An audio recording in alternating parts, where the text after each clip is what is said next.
फिलहाल मैंने देखना शुरू किया है एक नया एनिमे जिसका नाम है काइजू नंबर 8 और मैं काफ़ी ज़्यादा एक्साइटेड हूँ इसको लेकर।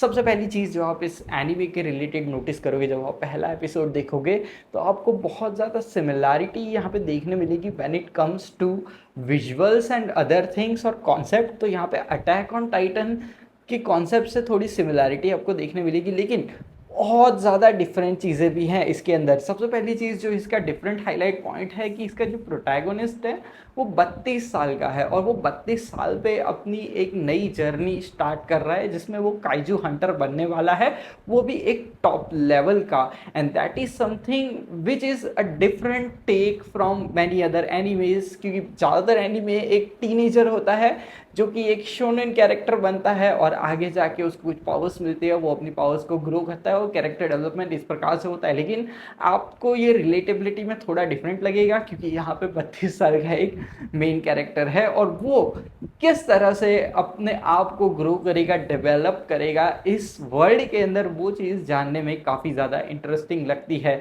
अब इस 32 साल के कैरेक्टर को काइजू बनने की पावर मिल जाती है और साथ ही साथ वो कोई ऐसा वैसा काइजू नहीं बनता है बल्कि एक बहुत ज़्यादा एक्सट्रीमली पावरफुल काइजू बनता है। और उसके बाद आगे जाके वो किस तरह से अपनी काइजू पावर्स का पॉजिटिवली या नेगेटिवली इस्तेमाल करेगा, ये चीज़ हमें देखने में काफ़ी ज़्यादा इंटरेस्टिंग लगेगी आगे जाके। मैं तो ये चाहूँगा कि ये जो शो है वो काफ़ी ज़्यादा पॉलिटिकली भी कई चीज़ों को यहाँ पे टच करे जिसकी वजह से इस शो की कॉम्प्लेक्सिटी बढ़े, and that would be something जो इस शो को एक और इनक्रेडिबल डायमेंशन प्रोवाइड कर सकता है। क्योंकि इसके अब तक के वर्ल्ड एक्सप्लोरेशन में हमें इतना तो आइडिया आ गया है कि यहाँ पे सिर्फ वही एक बंदा नहीं है जो काइजू बन सकता है, और भी कई बंदे हैं जो काइजू बन सकते हैं जिनके बहुत ज़्यादा डिफरेंट कॉम्प्लेक्स इंटेंशंस है, जिसकी वजह से यहाँ पे इस स्टोरी में एक नई तरीके की फ्लो जनरेट होती है जो कि आगे बढ़ते हुए हमें बहुत इंटरेस्टिंग डायरेक्शंस में पुश करेगी when it comes to this show. तो बहुत ज़्यादा पॉसिबिलिटीज़ यहाँ पे ओपन करके रखी है। अभी भी हम काइजूस के बारे में भी सारी चीज़ें नहीं जानते, किस तरह से कि अलग अलग टाइप के काइजूस होते हैं, क्या कुछ टाइप के काइजूस को अभी तक रिवील नहीं किया गया है, उसके बारे में भी बहुत ज़्यादा इन्फॉर्मेशन अवेलेबल नहीं है।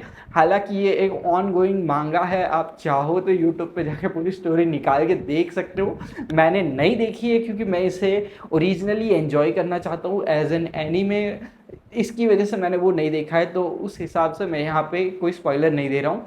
That is something which is my point, क्योंकि मैं इसे एंजॉय करना चाहता हूँ एज इट इज़ जिस तरह से इसके एपिसोड्स आ रहे हैं। तो यार मैं ये कहना चाहूँगा कि इसके अंदर पूरा पोटेंशियल है एक बहुत बड़ा पॉपुलर एनीमे बनने का, और ये बहुत ज़्यादा पॉपुलैरिटी गेन भी करने वाला है, देखने में भी बहुत ज़्यादा मज़ा आता है।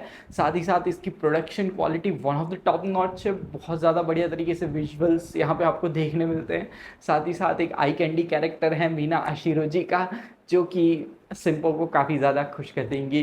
तो ये सारी चीज़ें जानने के बाद भी अगर मैंने आपको ये आइडिया नहीं बेच दिया कि आपको काइजू नंबर 8 देखना चाहिए, तो डेफिनेटली यार आप कुछ मिस कर रहे हो। तो इस एनिमे को तो मैं डेफिनेटली कहना चाहूँगा कि आप फॉलो करो। और अगर आपने इस एनिमे के अब तक के सारे आए हुए एपिसोड देख लिए तो आपको ये कैसा लगा कमेंट सेक्शन में अवश्य लिख के बता देना। हो इसी तरह के वीडियोज़ के लिए यार बीरिच को फॉलो या सब्सक्राइब कर सकते हो।